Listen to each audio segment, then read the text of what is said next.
I joined the Air Force when I was 18 years old, and really the Air Force has been my entire adult life. Well, both my mother and father served in the Air Force during the Korean War. They were both enlisted. They were both actually telecommunications operators.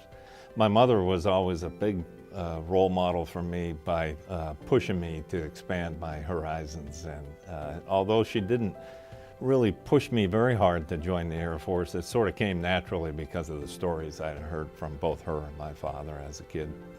I think it's a series of experiences. I got to spend 31 years in the Air Force, including my enlisted and my officer time.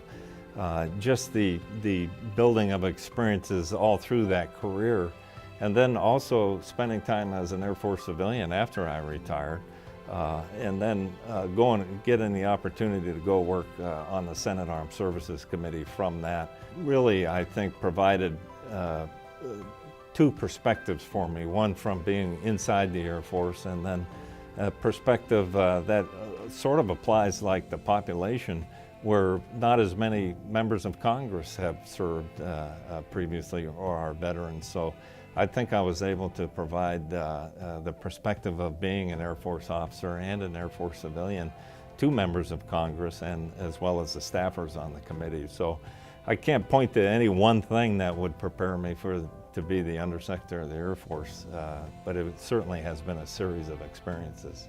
Primarily as the Undersecretary, my priorities align very well with Secretary Wilson's, and it's my job to make sure that her agenda and her priorities are implemented. What I've been trying to do with her is to help her with relations with Congress, because I just came from there. And it's so important because Congress is like our board of directors, and they're the ones who decide whether we get budgeting according to the priorities that we submit to the President's budget. We have our issues with funding and budgeting and all that sort of thing, but when you look at the amazing things that the Air Force has accomplished over the years, it really can always be traced back to the ingenuity and the professionalism of the career people that serve.